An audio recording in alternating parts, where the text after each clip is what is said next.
Hey everybody, Tim Chase at 719 Lending. Today I'm going to answer this question for you. How do you compare rates between lenders? It's confusing. One lender, they may decide to give you an Excel spreadsheet.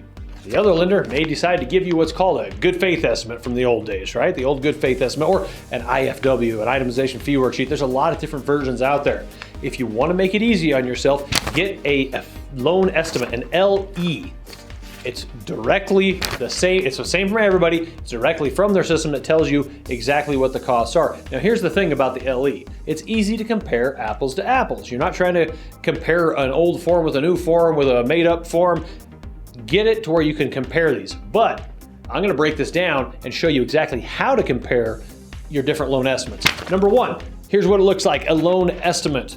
Look at your interest rate. Look at your loan amount. Make sure, those are in line with what you talked about. And then ignore everything else. You're going to see at the very bottom, super scary, it says estimated closing costs. Don't pay any attention to that, and I'll explain why in just a minute. Let's go to page 2. This is where the rubber meets the road, is page 2. Here is the key elements and how you compare between lenders. Go to box A, top left-hand corner. Go to box A. You're going to see underwriting fees, origination fees. You're going to see bank fees that are specific to that bank. Now, these are going to be different for every bank. This is going to allow you to see what is this bank's actual charges in box A. Now, box B, it's called items you can't shop for. That's going to be like appraisals and credit reports. Those are generally going to be really close to the same. That's a less important box than box A. Now, box C, ignore it.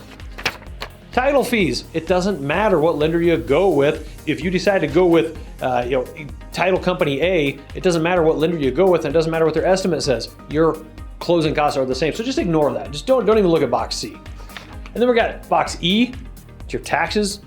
Box F, your prepaids. Box G, your escrow account. Ignore all of that. And the reason why is it's going to be the same everywhere. It's going to be exactly the same. It doesn't matter. It's not a lender cost. It's no comparison. So what some lenders like to do is they put really low figures in there, and then you go back to page 1 and their estimated closing costs look lower. Just ignore it.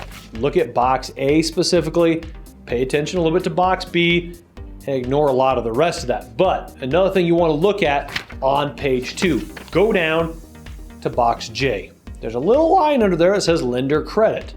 You're going to see, is the lender giving you a credit? So they may charge you $5,000 in closing costs, but maybe they're giving you $6,000 in credit, so it kind of offsets it. So again, what you want to look at is you want to look at your interest rate on the first page and your loan amount, of course. Second page, you want to look at box A mainly. Look at box B just to make sure there's nothing weird in there. Ignore almost everything else and jump down to box J to see what those lender credits are. And finally, what you want to look at, page 3.